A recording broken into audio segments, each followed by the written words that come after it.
All right. Ladies and gentlemen, I'd like to call this meeting to order today for our Thursday, November the 30th, 2023 joint meeting with the Board of Supervisors and the School Board. Welcome everybody here today that's here in the courtroom and anybody that's in the virtual world. Thank you all for coming. Our first item today on our agenda is a school work session, Budget 101 update.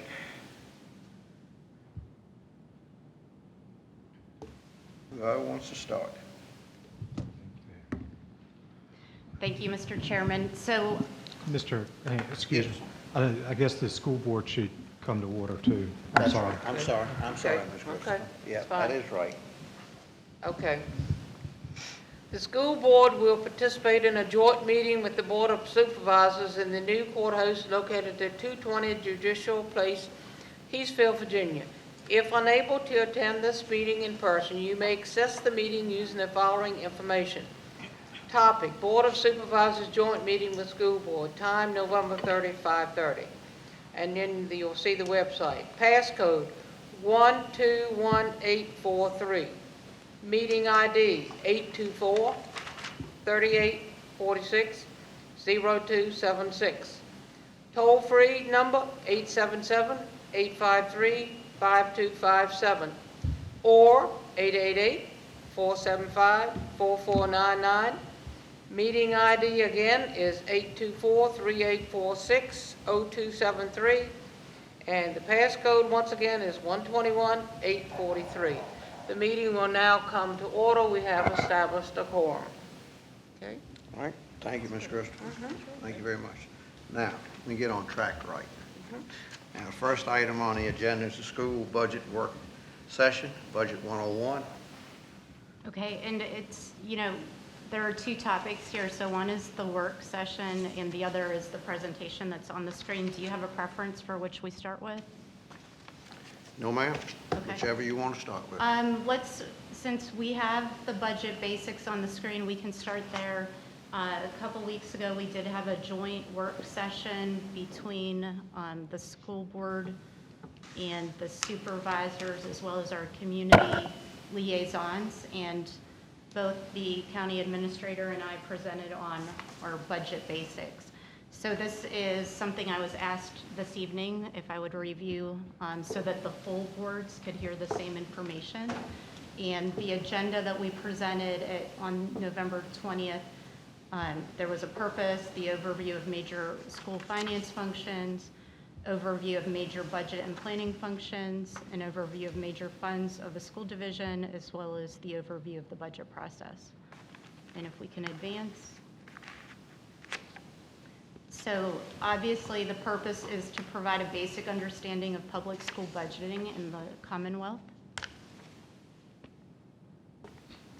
And there are major finance functions, including accounting and reporting, payroll, purchasing, student activity funds, budgeting, and planning.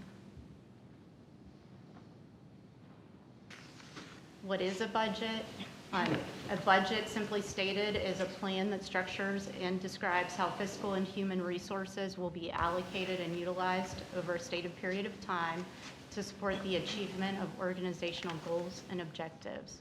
In many ways, a fully funded school division budget translates the priorities, values, and needs of the school community.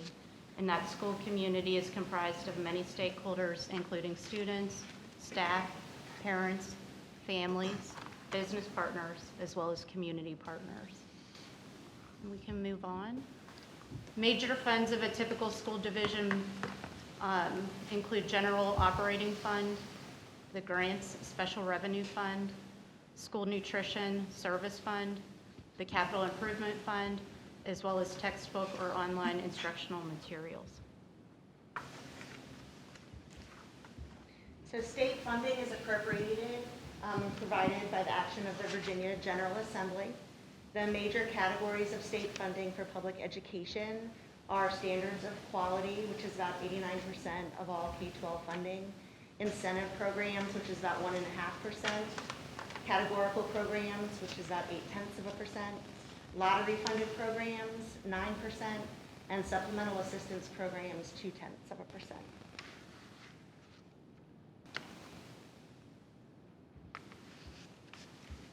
So standards of quality funding is distributed to school divisions based primarily on student enrollment or average daily membership, which is called ADM. And the school division's local composite index, or LCI, which indicates the division's ability to pay. And then federal funding typically includes federally funded grants, including but not limited to Title I, IDEA, Title II, Carl Perkins, and Medicaid reimbursements.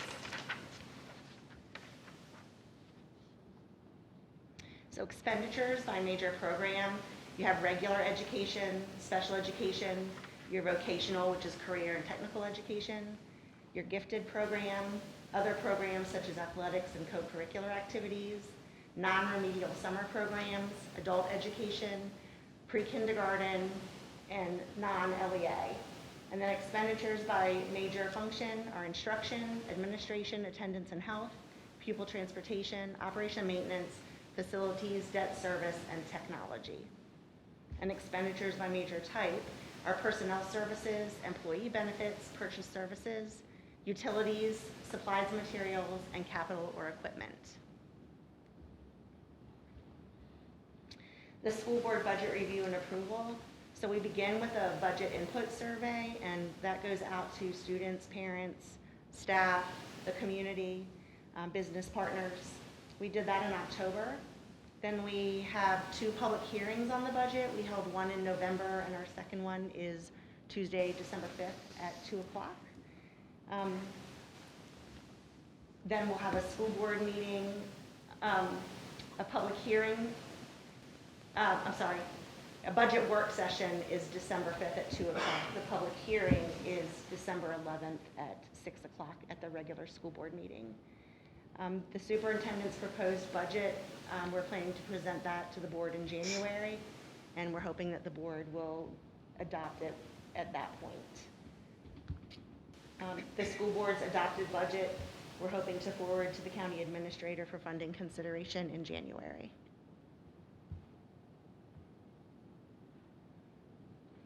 There are several ways to achieve budget neutral funding.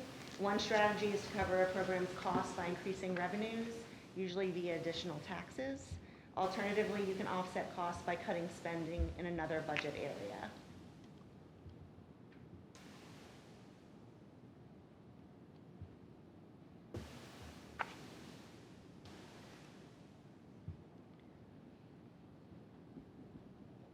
Okay, so at this time, I'm going to turn to our IT support this evening, and thank you for helping us. Could we go to the website, the Northumberland County Public Schools website on the screen?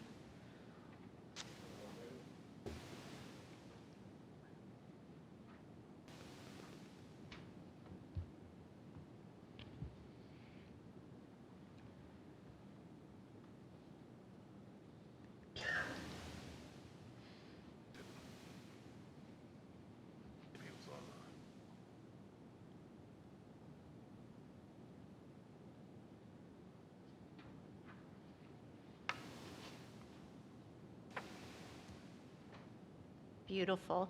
And if we scroll down here, this is how you can come to our board docs. That second icon that says School Board Information and Meetings, if we can click there. And then we're going to do a double click on the yellow board docs. Click here.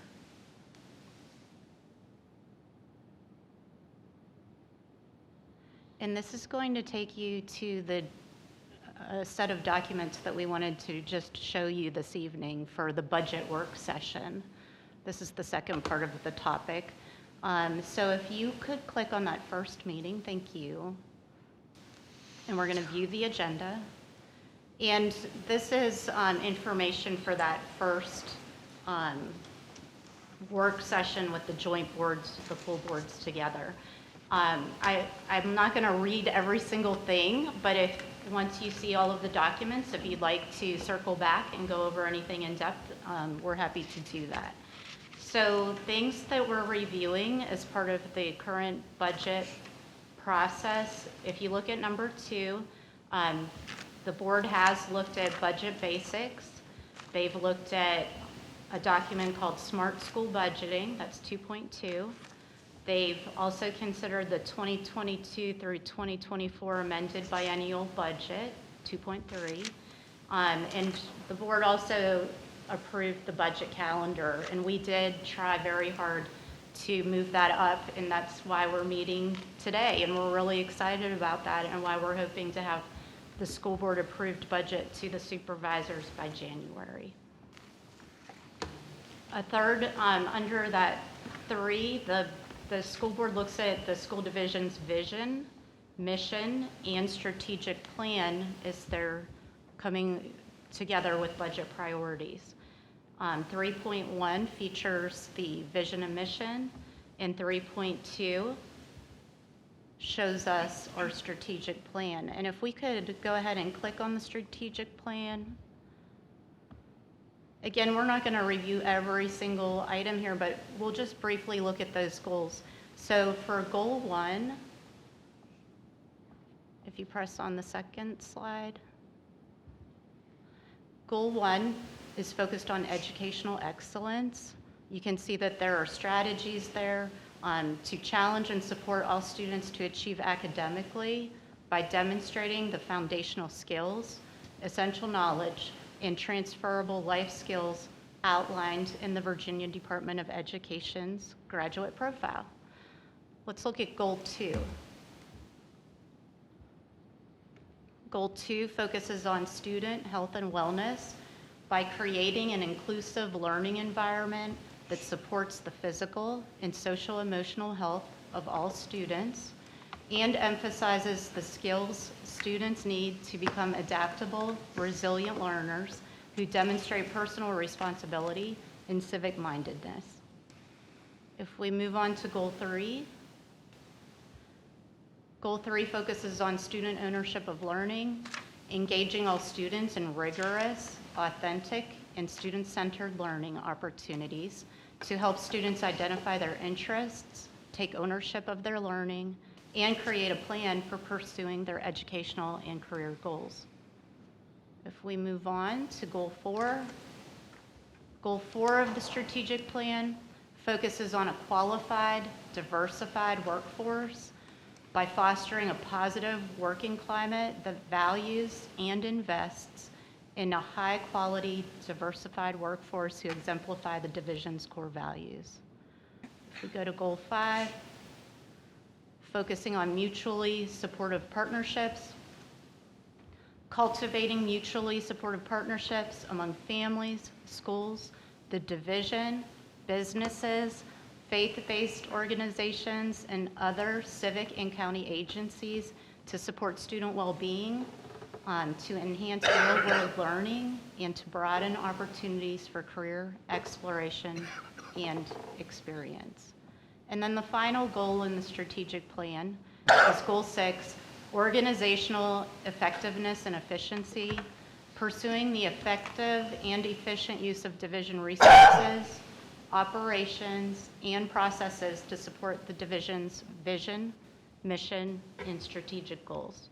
So the board's looking at that strategic plan, looking at the feedback from the surveys, looking at past year's budgets and expenditures, and then prioritizing in the current draft budget. If we can go back to the board doc.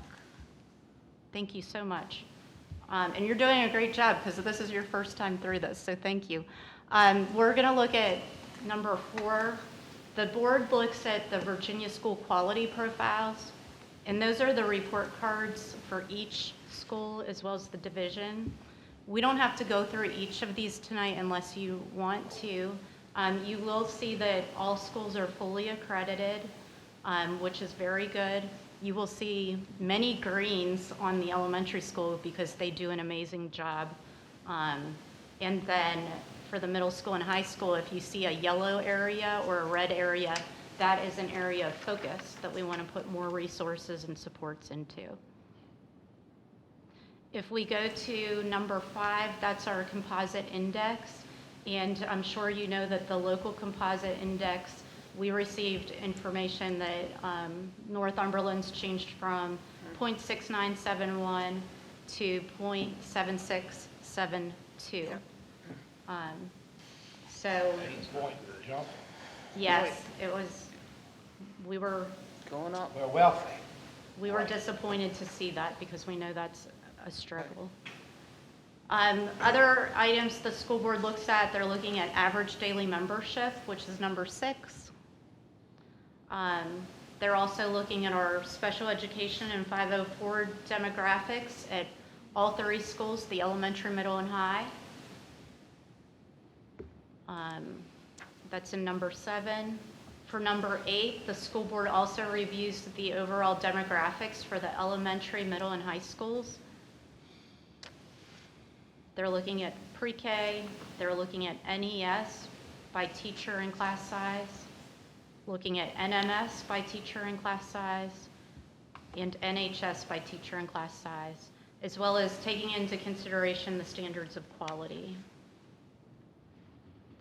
Number 9 features budget requests.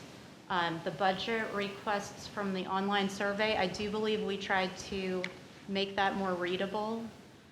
So that's a more updated draft of the budget feedback that we received.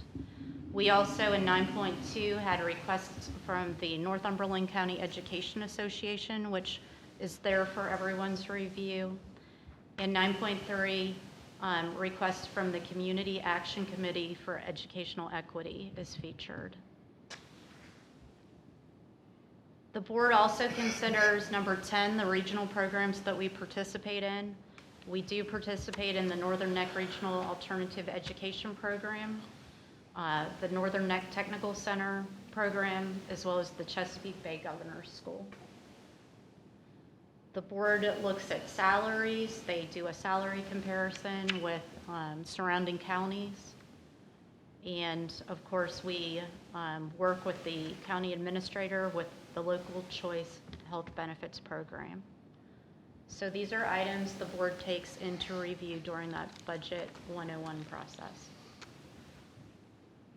Mr. Chairman, that concludes the formal presentation. Excuse me.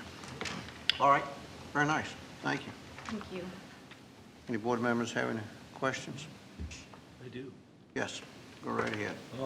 About the third or fourth slide in the other presentation, you talked about programs, functions, and there was one other category in there, but my question's relatively simple. Is there overlap where dollars are concerned, where something that's classified as a program also has a function and gets looked at? Both. Sometimes there is overlap, and there could be something that maybe would fall into maybe a special education item that could also be shared in another line. We were trying to divide that accordingly. So would there be a way for those of us that have a stake in it to be able to see how that plays out in real world, so that we could see and understand how that happens and what might be affected by it happening? Yeah, but I'm thinking it's down as far down as the actual purchase order itself. Not that low, because I don't think that would illustrate what my itch is. My itch is, you've got money associated with programs and money associated with functions.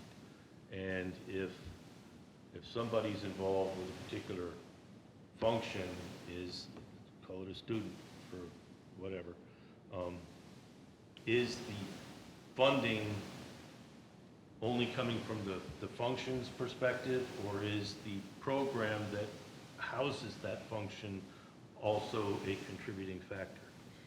So under each function, there are programs. So there, in that sense, it's all separated out. So there's not normally expected to be any overlap or cross-pollination of, okay. Okay, you mentioned several programs, but I didn't hear anything about the STEM program. You still have that, right? We do, and STEM would be under talented and gifted. It also crosses to science, obviously technology, engineering, mathematics. Okay, what would the dual program? When kids take the dual courses? Enrollment. It's all under instruction. Administrative. Okay, thank you. All right, any other questions from any board members? Staff, you have any questions? I don't. All right. No questions, all right. Ladies, thank you all for the presentation. Thank you. Very nice. The next item on the agenda would be our County Budget 101. And I'll turn that over to Mr. Tadlock. All right, we'll give Robert a few minutes there to get All the right. presentation Give Robert a up few on the minutes. screen.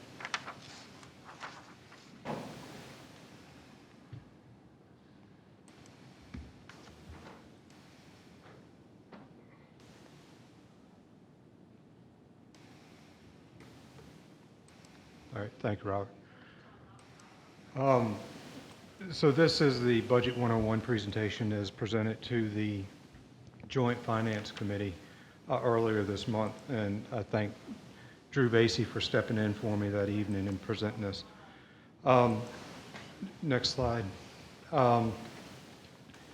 First of all, the fiscal year goes from July 1st to the end of June, and this is established by the Code of Virginia under 15.2-2500. And even though that the fiscal year is a 12-month period, the work that goes into and the auditing processes after that spans approximately a 2-year process. And just for example, I did put this sample for you for, say, fiscal year 25. In September of this year, we started with the CIP process. Drew had sent out the information or letters to the department heads requiring information back on the CIP projects that they had. November of this year, budget letters went out to department heads and outside agencies. And also the CIP requests were due back in November. January of next year, 2024, which is right around the corner, department and outside agencies need to submit their budget request.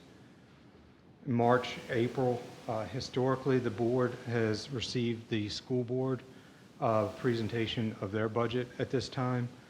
Some work that is coming out of the Joint Finance Committee is to try and get that to the board at an earlier time frame, January time frame. So that's that particular item is possibly moving. April, June 2024 time frame, the board receives the budget, starts holding budget work sessions, budget public hearings, capital improvement public hearings as well. The new budget would go into effect July 1, and through June 2025, we would manage the budget for that fiscal year. Starting in June of 2025, we would also start pre-auditing matters, and July through December, of course, we are finalizing auditing and presentations to the board regarding the audit.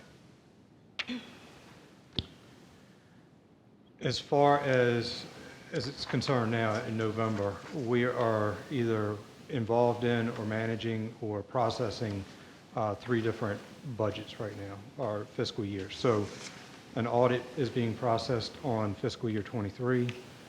We are currently managing fiscal year 24 budget, and now we are starting the process of fiscal year 25 budget. Capital improvement plan. Back in 2021, 2022, the board established a capital improvement plan process, and under 15.2-2239, the local planning commission may, and at the direction of the governing body, shall prepare and revise annually a capital improvement program. And this is one of the reasons that the capital improvement process is done separately than the budget, because there is a separate process that the capital improvement plan needs to go through versus the budget. It is a 5-year plan. It includes projects of large size, non-recurring, fixed in nature, and having long usable life. It does include vehicles of any cost, so any vehicle that is being requested by any department does go into the CIP request, and projects with a minimum cost of $50,000 or more. It is reviewed annually. The Planning Commission has a subcommittee that reviews these. They make a recommendation to the Planning Commission. The Planning Commission then holds a public hearing, makes recommendation to the Board of Supervisors. The board then holds a separate public hearing and then moves that information onto the budget. It prioritizes the projects, the timetable, and how those projects are to be funded, whether it's by grant, loans, bonds, or cash that we have on hand.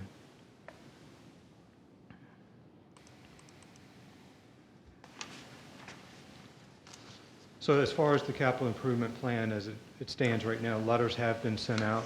The CIP requests were due November 15th. Again, the Planning Commission subcommittee and the Planning Commission will undergo their review January, March timeframe. Again, there are 2 public hearings, one at the Planning Commission level and one at the Board of Supervisors level. And just for clarification, this is the plan is just that, it's a plan. It does not fund the project. So at that point, that information then gets transferred over, that the recommended amount gets transferred over to the budget for funding requests. So now, as far as that was the CIP, this is the budget process, and these are just the topics I'm going to touch on as we go through this process. Next slide, Robert. So the Code of Virginia requires that departments, outside agencies, provide information to the governing body by April 1st.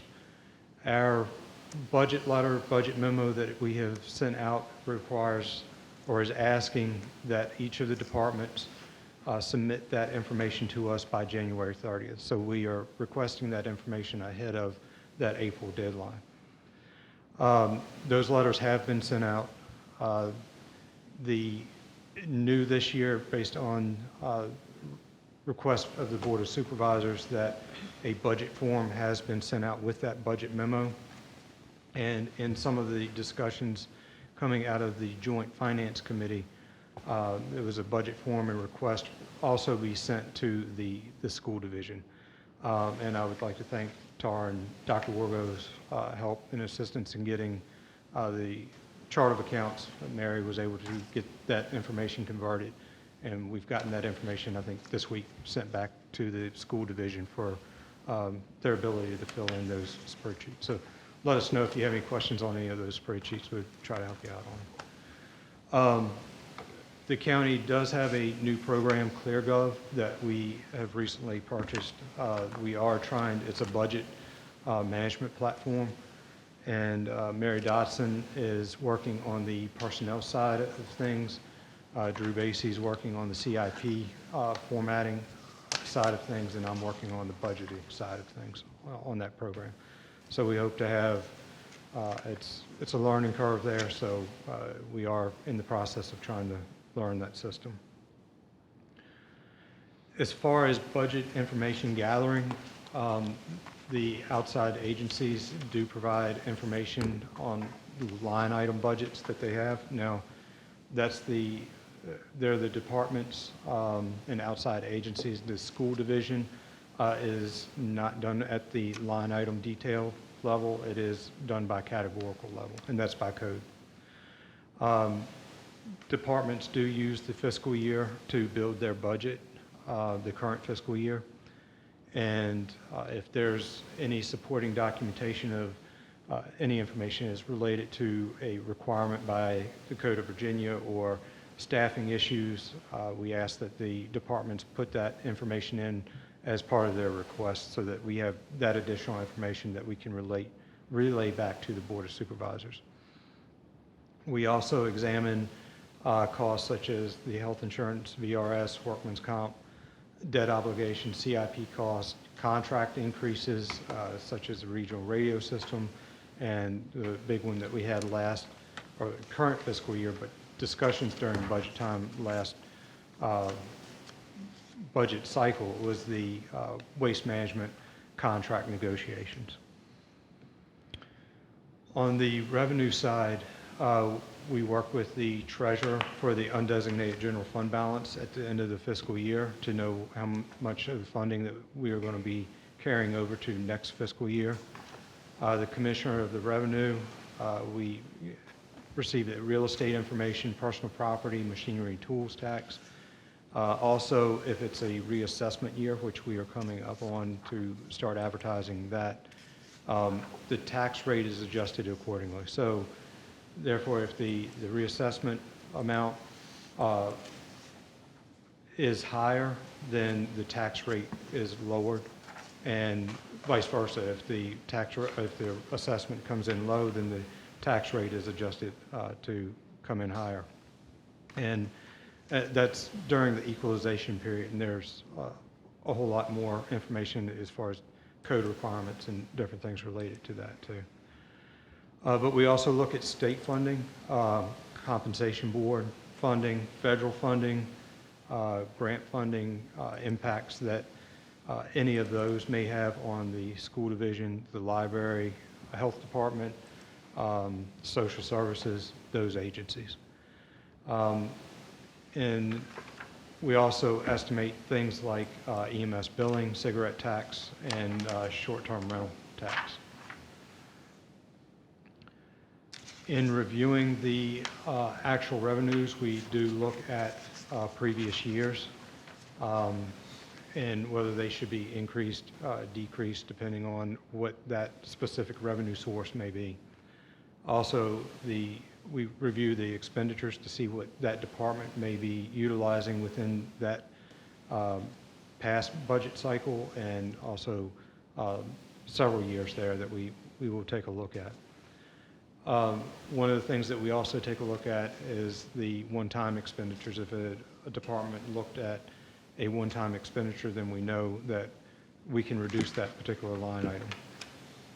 And just to go back on some of the forecasting revenues, things like EMS billing, we have historical data that we can look at, and we can guesstimate how much that we think that we will be receiving on previous years.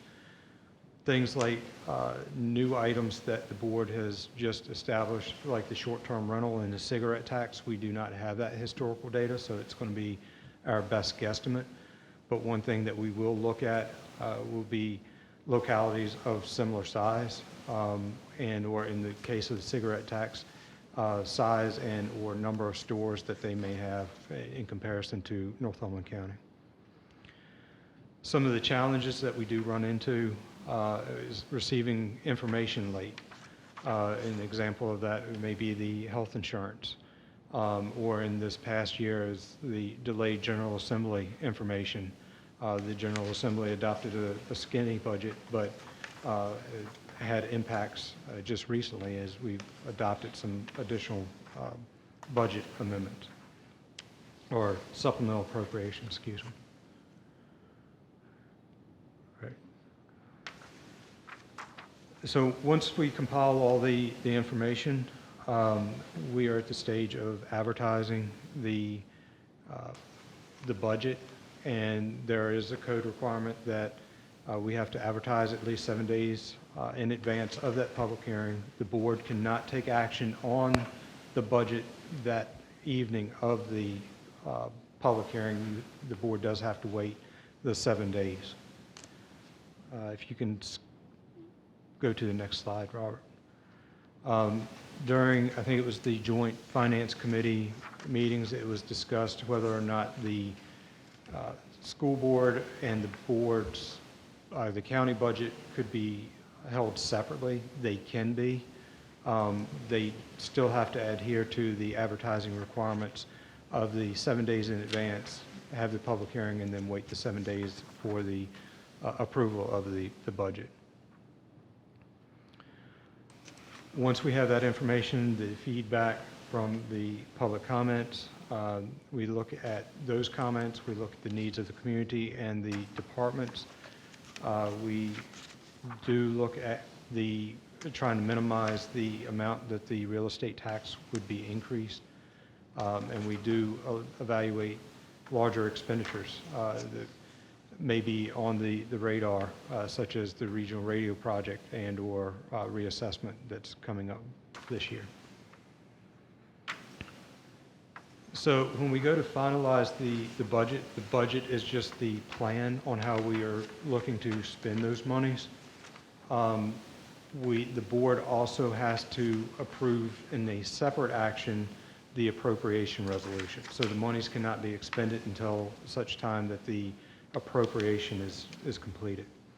So as we go through and the board is getting to the final stages of adopting the budget, we'll approve the budget, then we'll approve the tax rate, we'll approve the appropriation resolution, and then the personal property tax relief.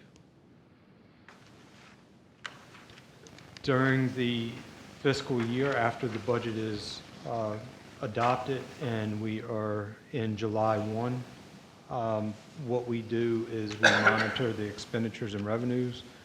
The board receives monthly expenditure reports, also evaluates the check register at each of the meetings.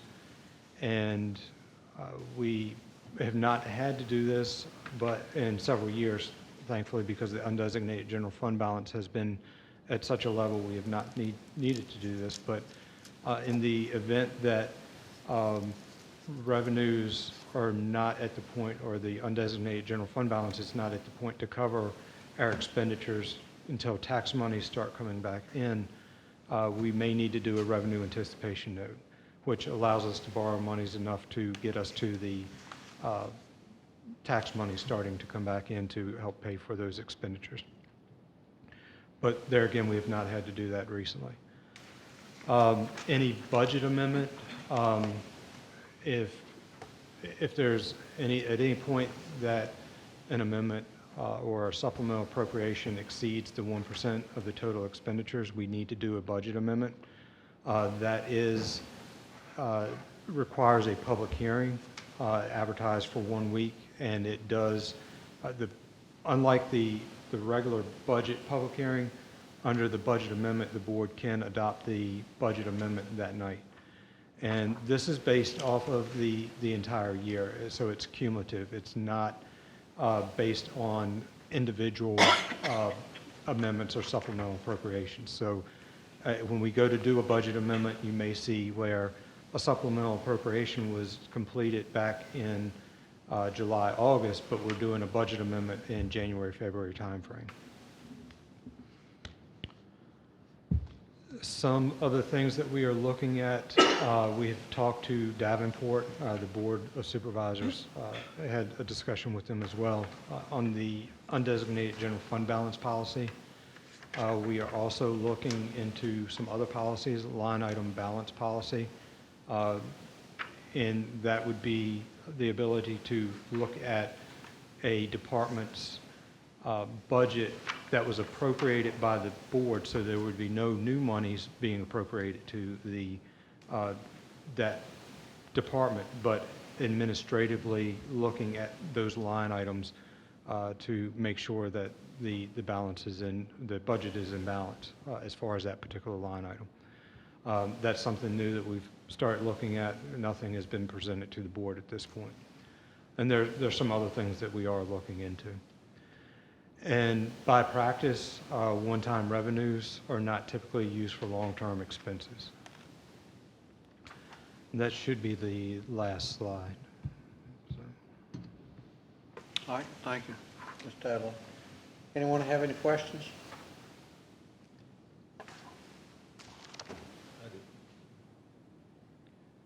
Mr. Tadlock, I forgot what slide it was on, but there was a bullet item there that indicated that current year is used as input for the next fiscal year's budget. And in looking at the last meeting of the Joint Finance Committee, there was discussion on that very same thing regarding the zero balance budget. Does it ever go down? Not specifically asking if it goes down, but is the going in assumption when you use this year's budget as input for next year's budgeting practices, that kind of tells me that it's going to go up all the time. And I know that the school's answer was the same in the Joint Finance Committee. I guess I don't know what I'm asking for because it just seems to open up a rather large topic in my mind. It seems like that's just the trigger for making the budget go up. I can see that in some aspects. What we do is for your personnel cost and things like that, yes, especially if there's a salary adjustment or salary increase, percentage increase, cost of living increase. A lot of those line items are not, I mean, I get it that over the entire budget, it may make some impact, but some of those departments are asking for a couple $100 increase in, say, their office supply line item. We will take a look at those particular line items, and if they have been over in that particular line item, we may look at adjusting that particular line item. But if not, if we look back that year, previous year, and even past that in some cases, to see what their historical spending is in that particular line item. And again, it kind of goes back to the one-time purchase. Was it something that they purchased in that fiscal year? Okay, historically they have not spent that much. What is the issue that this particular line item has increased? And if it hasn't or does not need to be increased, we'll level fund it in a lot of cases. We just don't know going forward what their potential expenditure may be for paper, pen, for that particular year. So in a lot of cases, we'll just level fund that particular item. In the case of like office supplies, you're talking hundreds, thousands of dollars, and really in the grand scheme of the budget, you're talking $1 million budget, so it's small. But we kind of take a look at that throughout the budget on those particular line items. So as a follow-on, my decades of service in the government, there was this notion of use it or lose it. And that's where if you actually underspent the budget that you got approved the previous year, towards the end of the fiscal year, there's this big scramble to figure out, okay, where are we going to spend it? Because if we don't spend it, we're not going to get it next year. To what degree would be your assessment that that actually happens here at the county? I think in some cases that may happen, but I think over the past several budget cycles, I think that the department knows that, if it's needed, that they can come to the board and request additional funding if that becomes an issue, that they need some additional funding, and or they know that it would more than likely get level funded if they are not getting up to that point. Now, to sit here and say that doesn't happen, I'm sure there are probably some that are looking at some of those line items and say, okay, I've got some additional money there that I need to spend, but I wouldn't say, based off of our undesignated general fund balance going up I don't think that's a huge issue. There's another one in there, and I already have a general idea, but I'd like to hear it from you. So we're going to go through this reassessment of property values. Can you tell us about how that process actually works as far as the adjustments to the tax rate if values come in higher? And what's the algorithm for that, the decision points? Because if, for example, I wanted to have exactly the same dollars in revenue this coming year as I had this year, but the assessed value went up, mathematically it would be easy as all get out to calculate, well, what my new tax rate needs to be in order to adjust downward from a higher evaluation. But I don't believe that it's quite that simple, so can you enlighten us? No, and I was trying to do it at a 101 level, so, and I've got a spreadsheet that I've created actually the last time that we went through that process, and there are code sections that relate to reassessments, and if it goes above a certain percentage, there are certain things that the locality has to do. And I can get some more information to you. I didn't dive into that in great detail, but I know that question has come up in the past. Actually, Mr. Basie and I were talking about it earlier today, and just kind of want to let the individuals know that if the assessment comes in higher, it's not that the tax rate is kept at that same level. There is some adjustment that needs to occur, so. But it won't actually, I don't expect that it would actually be the adjustment downward in the tax rate would not necessarily be simply just to keep the revenue level. The individual, depending on the property and their particular value, you may have a drop in if the property values went up,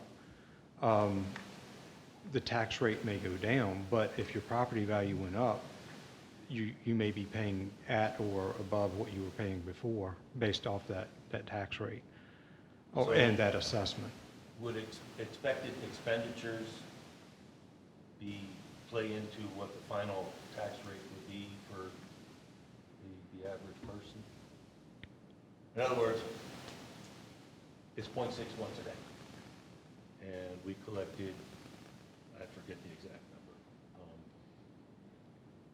$50-some million. Not quite that much. There's going to be a plus of need, I would imagine, in many cases. How do we project that into the formulation? And in fact, I've come to the conclusion that I've already taken up too much time on this topic. No, and there again, when we were going through this process with the last reassessment, I had built out different scenarios on what the tax rate would be if we did not do any change. So you would have an equalized tax rate, and then you could potentially have an increase on that equalized tax rate depending on whatever the cost may be associated with that particular budget. That made it clear. So, I get that. so now in particular on the last reassessment that we did, the tax rate is 0.61. I think it was, please don't quote me on this because it's been several years ago. I think it was like a 0.625 or something that we would need to equalize, but the board chose not to do the equalized tax rate. They kept it at the 0.61. And so in that particular case, the rate was lowered. It was not equalized at that higher rate because the assessment actually went down, but they kept the tax rate at 0.61. If I answer your question on.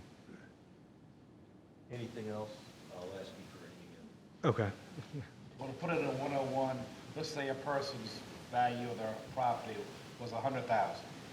and it magically increased 100% to 200,000, your tax rate on the original or the first time was 50 cents. To equalize, it'd be 25 cents tax rate. Right. And anything above, I think it's 8% by code, you have to do a very convoluted public advertising. But boards or localities can say, oh, it was 50 cents, we're going to drop it to 35. You're going more than 8%, but it sounds good here, but the bottom line, how it translates with the assessment, with the new, what they tax rate is. And that was the motivation for my question. Yeah. Yes. That's what Lancaster's going to have that discussion now. Yes. They're going through it right now, and I've already had some people asking me about it. Excellent. All right, any other questions? Any questions? All right. Thank you, Lutton. Yes, sir. All right, our next item would be the Joint Finance Committee scope of work. Hope everybody's had a chance to look at that. Any discussion on it from Can we get it up on either screen? board? Yeah, we need to get it up on screen too, Rob, if you can get it up there. You don't have it? You don't have it?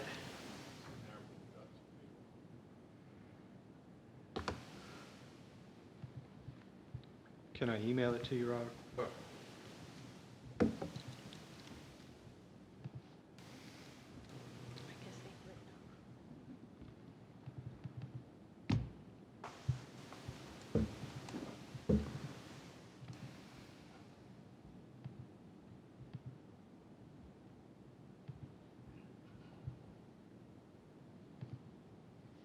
Warren Roberts doing that. The composite index figure you heard, Yeah, that's that terrifying. immediately translates to, A higher tax rate. from 8, wherever we were, that we're gonna get that much less from the state. Yeah, it's an inverse relationship. We're That's gonna not good. get only 22 cents on the Lancaster's dollar from the 0.8. state as opposed to. Lancaster's .8. And I glanced High at as it'll it, go. Lancaster, they Yeah, backed that's not good that it. it changed. And I bet you, I didn't look at it real quick, because it's an Excel, it doesn't work very good on a small phone. Some We're portion- probably wealthier than Fairfax. Retirement income down here. It only looks at real estate All double, these people in adjusted New gross Deal. income and sales tax. Doesn't look at it. It's Virginia terrible. Beach, like 15, 20 years ago, had $200 or $300 million in taxes that the counties at that time couldn't even tax if they wanted to. Right. But that's still local ability to pay. They've got that funds that they've raised, but it doesn't translate to It that. almost makes me You get it, wonder Rob? if that 22 cents on the dollar. How about, while he's pulling that up, let's go ahead and have a little bit talk Thomas about what the Jefferson scope always is did that. and where it come from. But it's a zero sum. You All can right. affect, change it for us, it's gonna affect that or. There we go. more than this. There we go. Uh-huh. And that change in the composite index is gonna be a pressure on the county budget right off the bat, as far as school Guaranteed. funding. Yeah, it's guaranteed. All right, let's get back on this. All right, this is the scope of work here that the two boards have been discussing.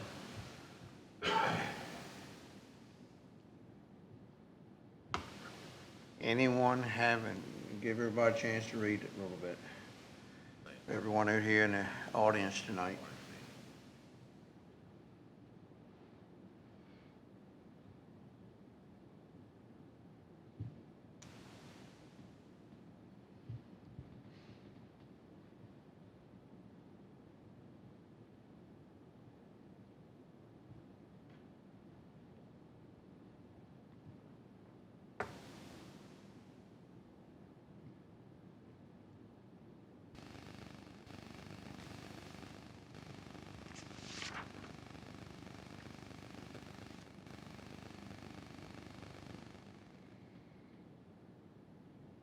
All right, everyone had time now?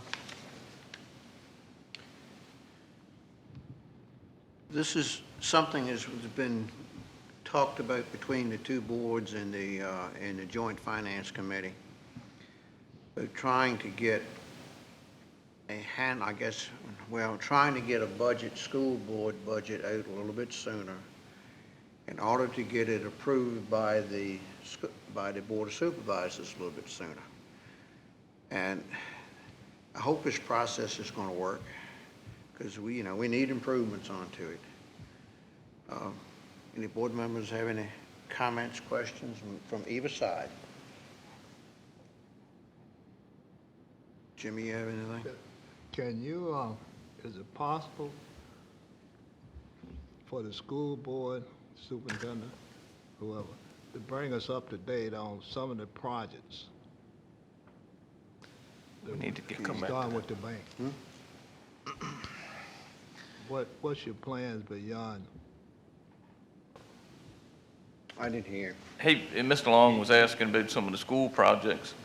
But, On the school project? Mr. Long, can I interrupt you for a minute, if that's okay? Yeah. I want to back up to the scope, Yeah. and that will lead into what you're asking, if that's okay. Go ahead. The Joint Finance Committee come up with this scope, and pretty much, we call it a scope, but I look at it as a goal for both boards.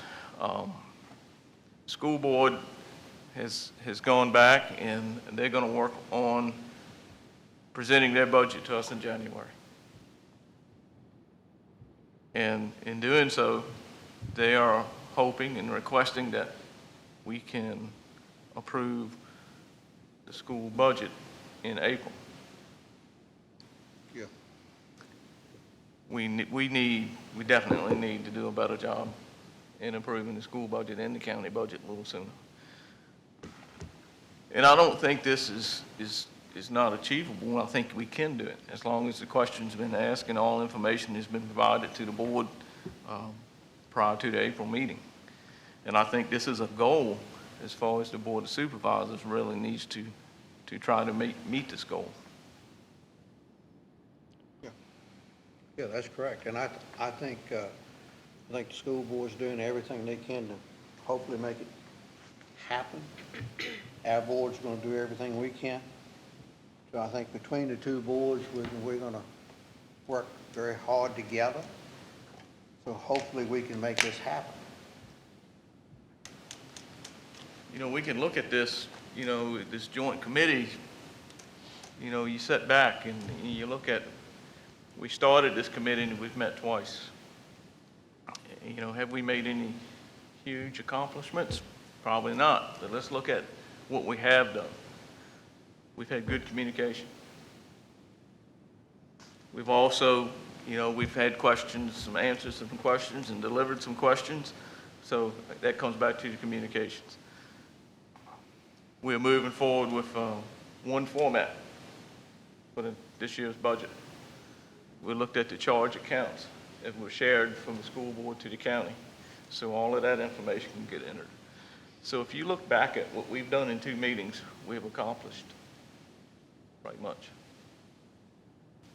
between the two boards, between this committee and working with the two boards. And I think this scope is not unreasonable. As long, it works both sides. We got to have all the information. We got to have questions answered, but we also got to have our questions in them ahead of time also. Yeah, that's true. So, And we also need to thank Dr. Picker and Dr. Blizzard for all the work that they've been doing. And they've been having meetings together back and forth. So a lot of work's been done that nobody really knows about. Everybody knows about it, but not everybody has attended it, put it that way. But they've been doing a lot of work onto it. And so just to get the information to the two boards. and I guess, we're really trying to make this budget process a whole lot better. Yeah. On both sides. And that kind of leads into, once we get to that, what Mr. Long was asking. And I got one more comment. Well, yeah, let's get this first. And this has nothing to do with finance, but congratulations to the football team. I think they represented the county very well. Very well. That's all I got. All right. Oh, I got one. We ready? I got one comment. Yeah. I have no problems with this timetable, but just like Mr. Tadlock in one of his budget challenges, this will be a challenge to the school and the county. Yes. Approving budgets prior to the General Assembly. What I would recommend is the superintendent and Mr. Tadlock check with other jurisdictions that approve prior to the General Assembly budget approval and the impacts. Because otherwise, if you, and I'll be using words, I'm not trying to be political, conservative or liberal, you can then be here or there, and then you come back for budget adjustments. But just see how the practice has been in other jurisdictions when they approve prior to the General Assembly. And we're talking normal timelines, not like they were last year. It Normally is- timeline, you're expecting a budget to be approved sometime in April to the General Assembly. And we do have something in here that says the final appropriations may be adjusted pending on state Well, funds. the problem is if your appropriation, but you've got to have those two match somewhere. You don't want to have them out of whack either. Right. So I just see it, that's what I would recommend, to see how they handle that uncertainty, the challenge that will be on everybody's side. I mean, years ago, we would approve prior to the deadline of the school system, and obviously things have been dilly-dallied to the point where we were last year. And that would be a good discussion to have at our next Joint Finance Committee meeting. Yeah. Yeah, would be. Really would be. You ready? All right, Mr. Long. Okay, my question, beyond what's been completed at the bank, this is what you plan to stay in, right? I mean, as far as the school board office. I guess what he's asking, Well, Mr. Morgo, is, And if so, what are your plans? I would think we need to discuss that as a board. What's that? I would think we need to discuss that as a board, as the school board, not just the superintendent. Okay, I thought it had been discussed already. I mean, I guess, We've discussed a lot of things, but we just got a roof, so. that's right, right. We're You're taking right. it baby steps, Mr. But Long. the public is, asking questions. Yeah. What beyond that? I mean, because it's my understanding the county still owns the building, so we don't even actually have the deed or anything. That's Well, not been yeah, discussed. you're exactly right. Right. Now, before, I mean, what are your plans? We'll discuss the plans, but I can't answer as a single person on the board. can we, didn't get any farther than the roof. Yeah, we I guess what we want to reference, so it gets a little more clear. We had discussions back, I think, in August. I think the school board emailed or sent a letter to the county in regards to the EVB building. And we had discussions with the school board staying there. And part of the discussion was the county needed to put a roof on it, which it took time, and we got the roof on it. And we had discussions of some funds that y'all had. And we got the letter here, and with some of the funding that y'all had, it was the flooring upgrades, replacement for the NES playground, repairs, concrete sidewalks for the middle school and high school, the You're talking rooftops. about the grant money, correct? Yes, ma'am, Yeah, yes. right, right. And resurfacing the athletic track. And, Right. and pretty much kind of like deeding the building to the school board, some of the federal funds would be used to offset some of the CIP cost. And I guess where we need to have discussions on is the roof is done, and we're talking about, had discussions about deeding the building to the school board. Where are we at with, what's the next steps need to be taken, and where are we at with some of the CIP projects that So were that's the mentioned? projects he was discussing? Yes, and I think that's what Mr. Long was asking. Okay. And I just had, Ms. Booth was kind enough to pass out the letter from August 2nd that details what Mr. Brand was detailing. Yes. So they want to know the updates on those projects from Right. So in the letter, and I take direction, and you know this, but I say this for the public too. The board, the school board gives me direction, and in this letter, they had requested, once the roof replacement happens, that they asked if, respectfully, if the supervisors would consider transferring the property. So that hasn't happened yet, but once the property is transferred, the school board did agree to take the CIP money in the amount of 1.134172 to be used exactly on what Mr. Brand just described. Okay. The 5 construction projects. Obviously, if something has occurred in the meantime that takes a greater priority, example might be the boiler situation, you know, that might happen, but the agreement between, the proposed solution between the school board and the supervisors was that if the deed could be transferred, then we would take the construction money and do major capital improvement projects. So I think in all fairness, we need to look at the dollar amount that's being discussed. And like you said, things change. You know, it may be a boiler, it may be flooring, it may be sidewalks. So let's just take the dollar amount. That's still on the table. That agreement will still stand. And it was something else, Ms. Wargo, and I don't want to hold you to it, but it's just something in my mind. It was a little bit of money if the building was deeded to the school board. Y'all were going to actually spend some money inside the building as well with some renovations. That was in the original, Okay. I believe there was something before this letter that it wasn't flying, I don't think it had support, so Okay. I took it back to the school board and they were able to agree that they wanted to put this money into the capital improvement projects, Okay. not into the school board office. For the Okay. kids. Yeah. They're Okay. more directly. And that's fine. And my point of asking these questions and talking about this is to have the communications Yeah. and just, I mean, we just Ring. haven't discussed it yet Okay. because literally the roof was just completed Right. after 3 years, so we It's- just haven't discussed it will yet. y'all have, when you have time in the meeting, Yeah. we'll have a discussion and get We- back with us, please? and- Yeah. Well, we those meet- 5 things are still on the table. I Right. mean, those are still the They're things still- that are, yeah. Okay. except now we have a boiler problem. Right. Yes. And it may be that you need to change something out, swap something out, but, But resurfacing the track has been 8 years. Right. Or more, right. because it started at, what, 75,000, now Yeah, it's it's doubled. 120,000. Have you received any up-to-date information on the boiler? Yes, we're working on that. We have had different companies come out and just try to give us an idea of what it will cost, and then we're also doing a request for proposals. Okay. 2 boilers, Yes, sir. 2 boilers done in stages.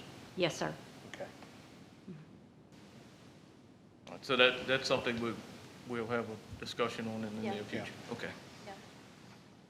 And I hope the roof is keeping you dry. It's not leaking. wonderful. Thank you so much for the roof. It's The not air leaking. quality is good, so thank you. All right, everything Yes. else was taken care of that you requested. Yes, and That's what I wanted to thank make you sure to of. Mr. Tadlock and Mr. Basie for everything they did. So Okay. everyone did an excellent, All right, that's what I wanted And to it was a hear. lot quicker than you expected. Yeah. yes. Because it was It in went- November.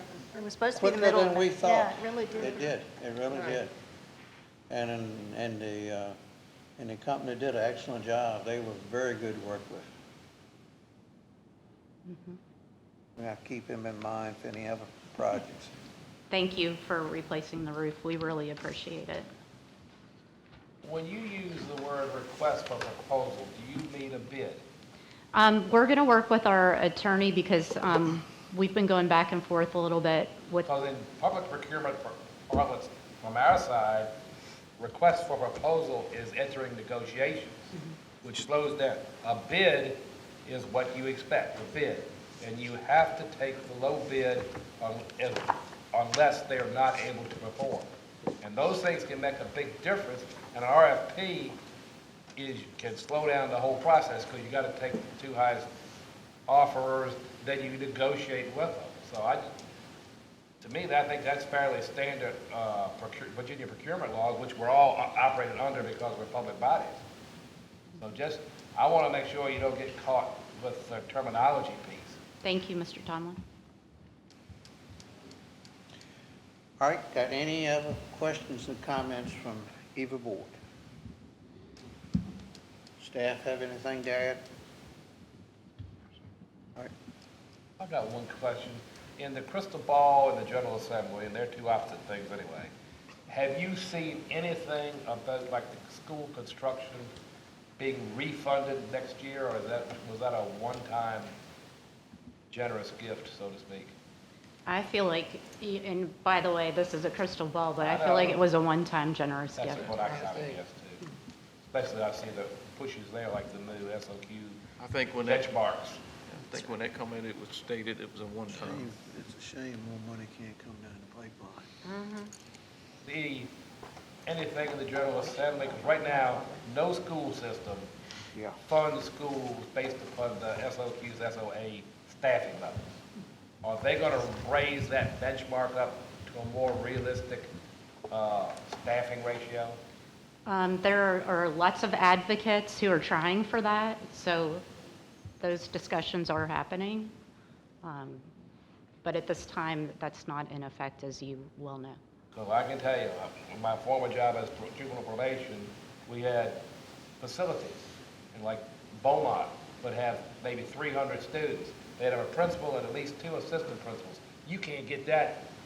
You know what you can get with that number of schools. You get a half a principal at most. So the problem is the state doesn't, they staff different. Then you got correctional officers on the side, but, you know, do as I say, not as I do. All right, any other comments, questions? All right. I have nothing else on the agenda. Next is to adjourn, but, Unless the school board wants to bring something to us now. Let's be fair now. It's yeah, not that's just us. right. I don't have anything else on the agenda, but so it's open to the school board for discussion on anything. For what? We do have some people here that might have some thoughts they want to share.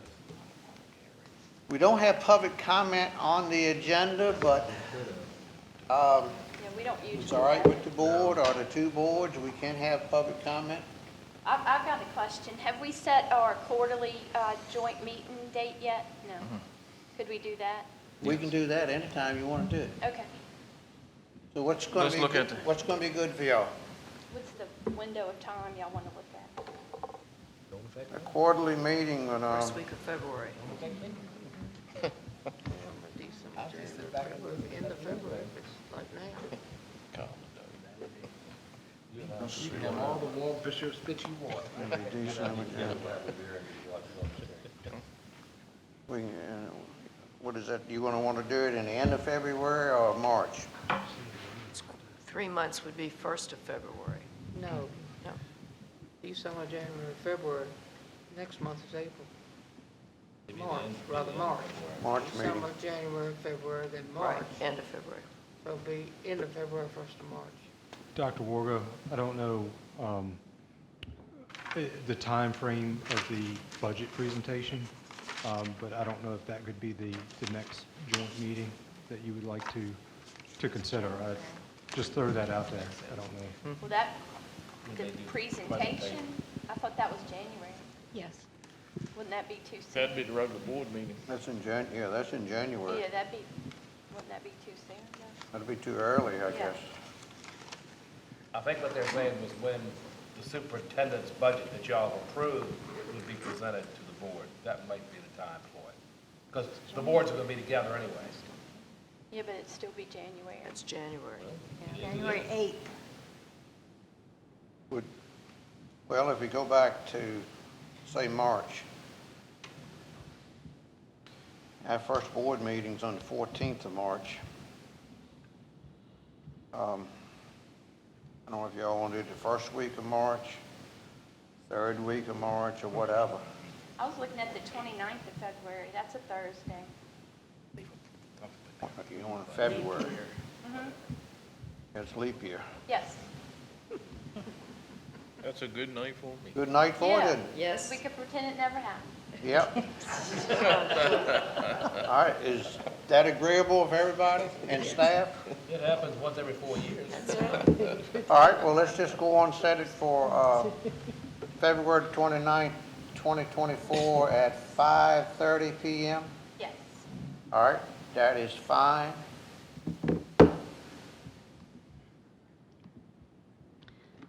Circling back, Mr. Chairman, Yes, ma'am. I believe Mr. Tadlock was trying to suggest that we may need to pick a date in January when we do the budget presentation, Oh. the I thought he approved budget presentation That's to what the I was trying to say, supervisors. yeah. Okay, sorry. So would the I thought he meant boards like- want to try to hone in on a date Back in January? in January. Now, I have something down here for the 25th, which is a Thursday of January. I do believe too. that- I That's believe already on that's the the Joint calendar. Finance Committee meeting. That's Joint Finance Well, that- Committee, all right. That would take care of the finance right there if you got a budget presentation. You can't get much more finance data. All right. I would ask Mr. Tadlock, the questions we have, maybe we can get it to them early when we have that meeting, because some of the things that people been asking me, didn't even come up, you know. So if he can get the question to you, I know we can't get all of them, but some of them, where you'll be What are we more looking at for prepared. January for that, Richard? January Sounds- 25th, All right. 6 PM. Okay. I do it then. We meet, in that way, both meetings Yeah, that's serve the a purpose of Joint two meetings. Finance Okay. Committee. At 6. Yeah, at 6 PM, that's what I have. Is That's that what what I everybody have. else has, 6 Yeah, PM? that's what I had. All right, yeah. 6 So that's a Joint Finance Committee. Yes. What's the date? 6 p.m.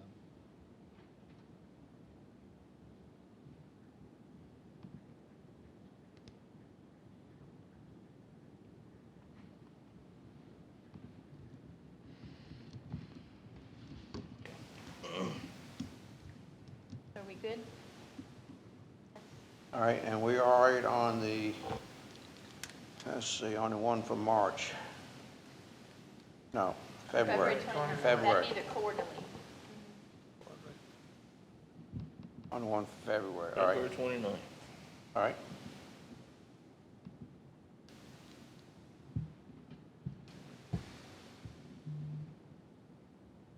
All right, anything else? Yes, sir?